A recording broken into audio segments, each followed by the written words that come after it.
Welcome to History with Herodotus, where the boundaries of time and geography dissolve and the tapestry of human experience unfolds before us like a richly woven fabric. Today, we embark on a fascinating journey through the annals of history as we delve into the captivating story of colonial Venezuela. This enchanting land, nestled in the northernmost reaches of South America, has been a crossroads of cultures, a melting pot of traditions, and a crucible of transformation. The air was thick with the sounds of their languages, the aroma of their cooking, and the vibrant colors of their textiles. These ancient civilizations had developed complex societies with their own systems of governance, spirituality, and trade. In the early 16th century, the Spanish conquistador Christopher Columbus, driven by an insatiable thirst for discovery and a vision of a new world, set foot on the shores of Venezuela. His arrival marked the beginning of a profound transformation, as the indigenous populations encountered the outsiders who would soon alter the course of their history forever. The Spanish explorers, fueled by a mix of curiosity, ambition, and religious fervor, began to map the coastlines, establish trade routes, and claim the land for their monarchs. As the Spanish presence expanded, they encountered other European powers, such as the Germans and the Italians, who had also set their sights on this promising territory. The early years of Spanish exploration in Venezuela were marked by a series of expeditions led by brave and often ruthless conquistadors who sought to claim the land's riches and spread the Catholic faith. One such expedition, led by Alonso de Ojeda, arrived on the coast of Venezuela in 1499, and it was during this journey that the Spanish first encountered the indigenous peoples of the region. The meeting was marked by a mix of fascination, fear, and hostility, as two worlds collided in a swirl of misunderstanding and curiosity. As the Spanish delved deeper into the heart of Venezuela, they discovered the Orinoco River, a majestic waterway that would become a lifeline for trade, commerce, and colonization. The river's banks were home to numerous indigenous groups, each with their own distinct culture and traditions. The Spanish, driven by their desire to exploit the region's resources and spread their influence, began to establish settlements and missions along the Orinoco, setting in motion a process of cultural exchange, conflict, and transformation that would forever alter the course of Venezuelan history. As the Spanish continued to establish settlements and missions along the Orinoco River, they encountered increasing resistance from the indigenous populations who were determined to protect their lands and way of life. One such encounter took place in 1513, when the Spanish conquistador Juan de Ampias arrived at the mouth of the Orinoco with a fleet of ships, intent on claiming the region for Spain. The local Cumanagoto people, however, were not willing to surrender without a fight, and they launched a series of fierce attacks against the Spanish, forcing them to retreat. Undeterred by this setback, the Spanish continued to push deeper into Venezuela, driven by their insatiable thirst for gold, riches, and new lands to conquer. In 1522, the Spanish founded the city of Coro, which would become a major center of trade and commerce in the region. The city's strategic location on the coast made it an ideal hub for the export of goods such as cotton, tobacco, and cacao, which were highly prized by European markets. As the years passed, the Spanish colonization of Venezuela gained momentum, with the establishment of new cities, towns, and missions throughout the territory. One notable example is the founding of Caracas in 1567, which would eventually become the capital city of Venezuela. The city's early history was marked by frequent attacks from indigenous groups and rival European powers, but it persevered and grew into a thriving commercial center. The Spanish also brought with them their own system of government, laws, and institutions, which they imposed upon the conquered territories.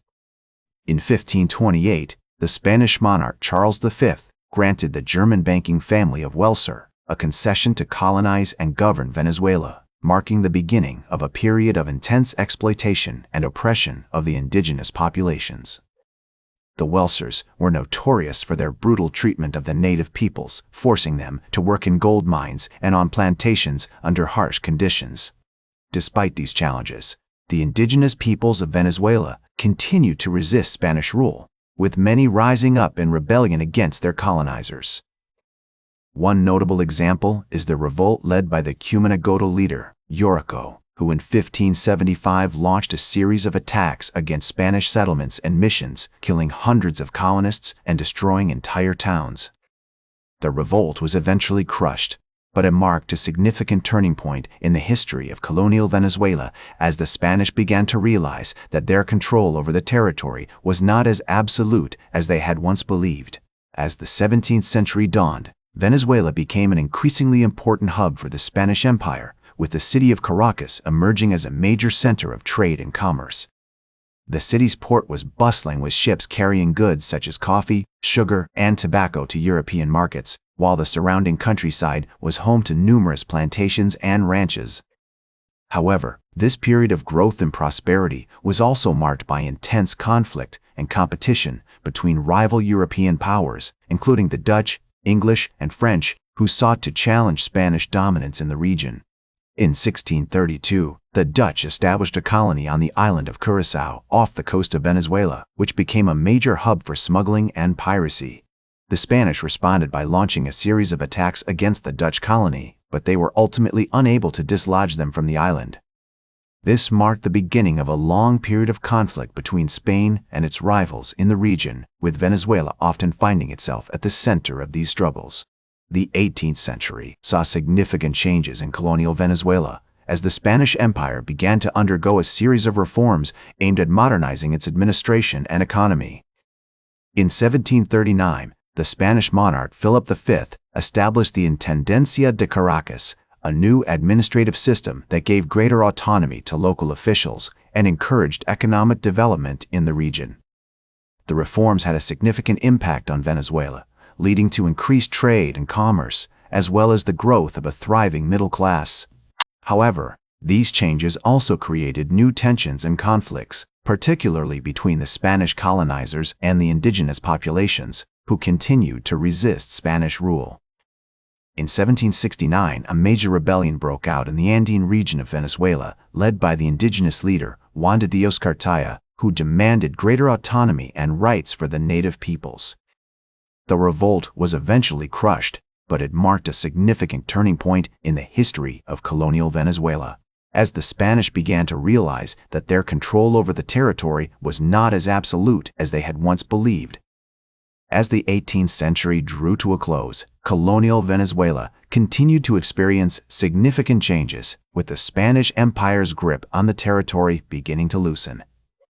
The rise of Enlightenment ideas and the influence of the American and French revolutions sparked growing demands for independence among the Venezuelan population.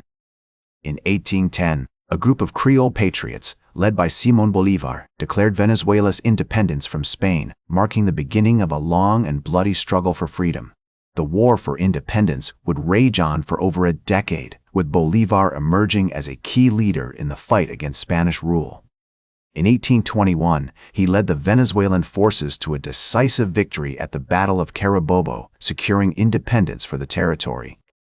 As Bolívar himself once said, "The fate of Venezuela is inseparable from that of South America," highlighting the country's role as a catalyst for regional liberation. Following independence, Venezuela became part of the Gran Colombia, a short-lived republic that encompassed present-day Colombia, Ecuador, and Panama. However, this union was marked by internal conflicts and power struggles, ultimately leading to its dissolution in 1830. Venezuela then emerged as an independent nation, with José Antonio Páez serving as its first president.